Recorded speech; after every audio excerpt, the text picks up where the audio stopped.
Assalamualaikum warahmatullahi wabarakatuh. Alhamdulillahi rabbil alamin. Wassalatu wassalamu ala sayyidina Muhammadin wa ala alihi wa sahbihi ajma'in. Asyhadu an la ilaha illallah wa asyhadu anna Muhammadar Rasulullah. Amma ba'd.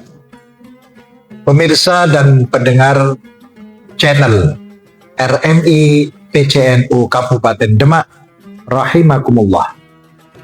Alhamdulillah, kita telah memasuki bulan yang mulia, bulan Ramadan, bulan yang diwajibkan bagi kita untuk berpuasa. Sebagaimana difirmankan oleh Allah Subhanahu wa Ta'ala di dalam Al-Quran, Ya ayyuhalladzina amanu kutiba alaikumus syiyamu kama kutiba alal ladzina min qablikum la'allakum tattaqun.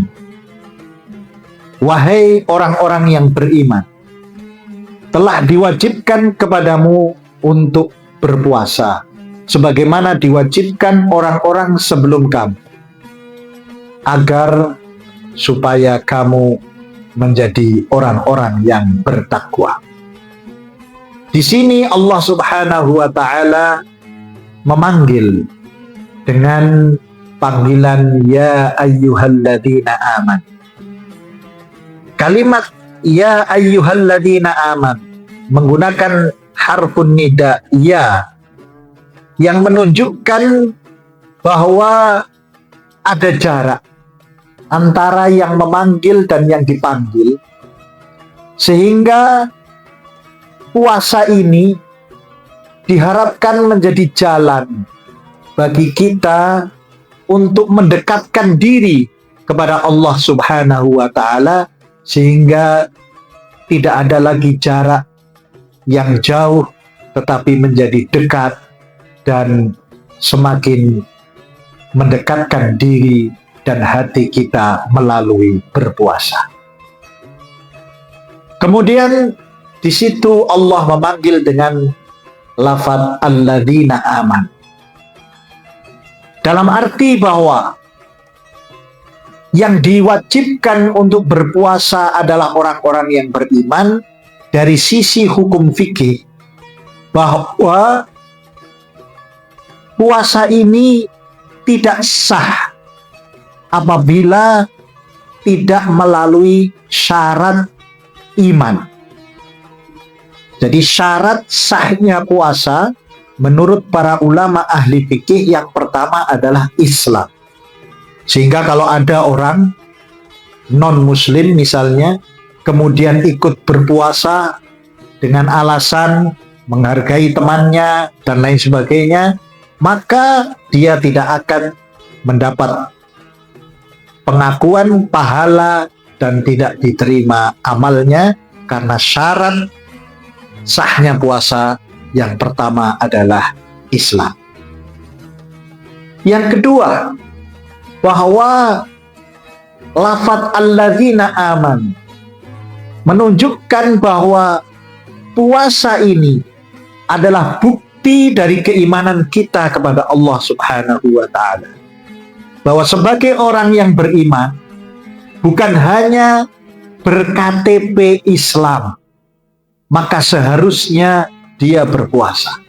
Maka kalau ada orang yang mengaku Islam, KTP-nya Islam, dikenal sebagai orang yang beragama Islam, tapi dia tidak menjalankan kewajiban berpuasa di bulan Ramadan, maka dipertanyakan bagaimana status sebagai orang Islam tetapi kemudian tidak melaksanakan perintah dari Allah Subhanahu wa Ta'ala berupa puasa. Maka inilah yang dikatakan sebagai bentuk wujud keimanan kita kepada Allah setelah mengaku sebagai umat Islam.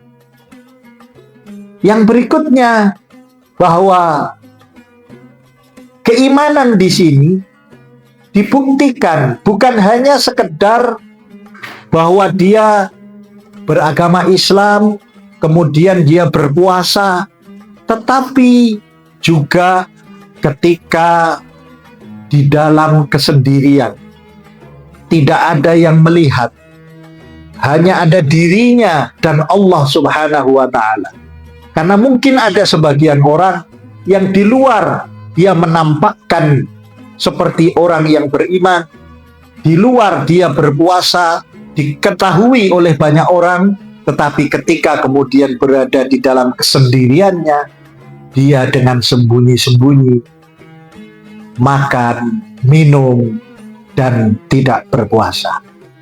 Maka bagi orang yang betul-betul beriman dengan keimanan yang sungguh-sungguh, maka bukan hanya dia statusnya sebagai umat Islam yang harus berpuasa, bukan hanya diketahui oleh banyak orang bahwa dia adalah seorang muslim yang melaksanakan perintah puasa, tetapi di dalam kesendiriannya tanpa diketahui oleh siapapun, dia tetap melaksanakan puasa tersebut karena iman yang ada di dalam hatinya.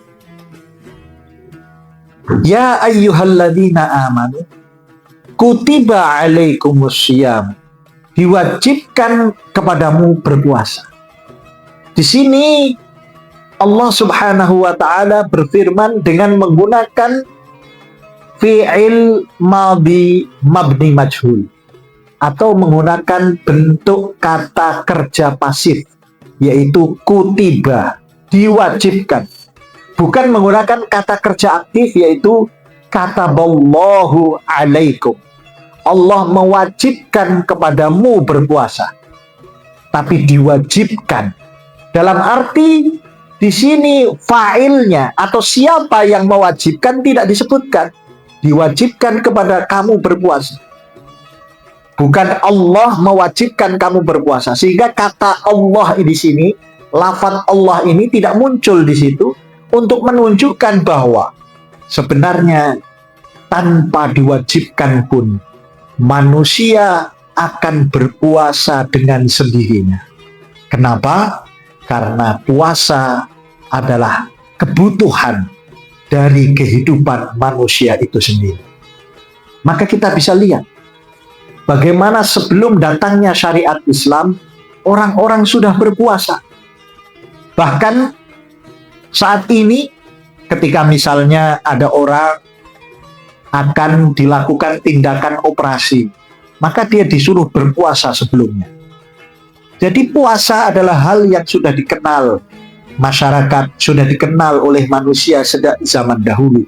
Dan mereka tahu manusia butuh untuk mengistirahatkan badannya, mengistirahatkan perutnya dari makan dan minum, untuk menahan diri dengan berpuasa demi kebaikan, kemaslahatan yang dia dapatkan dari puasa tersebut.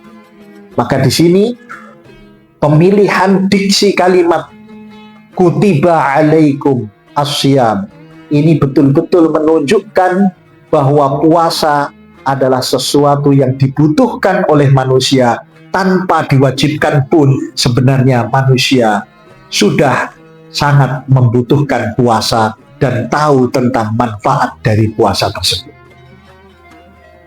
Apalagi ketika puasa itu betul-betul diwajibkan oleh Allah Subhanahu wa Ta'ala melalui ayat ini.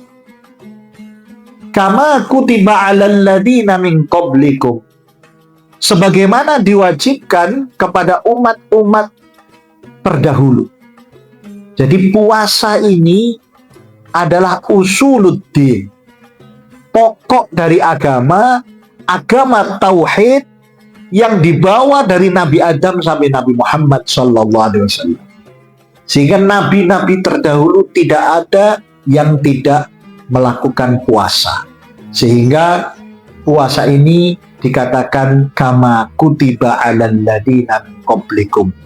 Di satu sisi ini menunjukkan bahwa puasa ini adalah syariat yang sudah diwajibkan tidak hanya pada umat Islam, tetapi pada umat-umat yang terdahulu.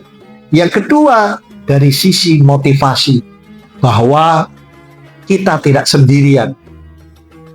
Ketika orang berpuasa menahan lapar, dalam keadaan lemas, dia masih punya kekuatan motivasi di dalam dirinya bahwa dia tidak sendirian.